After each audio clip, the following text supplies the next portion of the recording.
Mikononi mwangu na gazeti Mwananchi lenye habari iliyopewa kipaumbele ni wito wa amani kuelekea uchaguzi. Viongozi wasisitiza utulivu, mshikamano, wasema hakuna maendeleo bila amani, wagusia matumizi sahihi ya mtandao. Habari imeandikwa kwenye ukurasa wa 4. Nukuu za viongozi mbalimbali zimeandikwa kwenye ukurasa wa mbele wa gazeti Mwananchi, akiwemo Waziri Mkuu Kassim Majaliwa akisema Rais Samia ameendelea kusisitiza hakuna maendeleo yatakayopatikana bila amani, na mimi niwahakikishie kuwa uchaguzi utafanyika kwa amani na utulivu. Jitokezeni kusikiliza sera za wagombea ili fikapo siku ya uchaguzi mkachague viongozi bora. Lakini pia zipo nukuu nyingine za Paul Kimiti, William Mwamalanga pamoja na Alhad Musa Salum.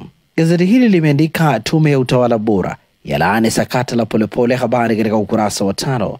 Samia, nchi iko salama, tukapige kura. Kahama, mgombea urais kwa tiketi ya Chama cha Mapinduzi CCM Samia Suluhu Hassan ametoa hofu wa Tanzania na kuwataka wakapige kura. Undani wa taarifa hii katika ukurasa wa pili wa gazeti hili.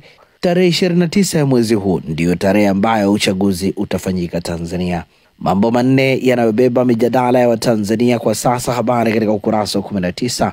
Usaliti wa wenza unatosha kuvunja ndoa. Undani wa taarifa hii katika ukurasa wa 12. Lakini pia gazeti hili limeandika maisha kifo cha Chunza watamthilia ya Mpali. Undani wa taarifa hii katika ukurasa wa 20. Viongozi wapimwe wanapojali wananchi. Habari katika ukurasa wa 5 wa gazeti hili, na hivi ndivyo ambavyo limeandika gazeti Mwananchi katika ukurasa wake wa mbele.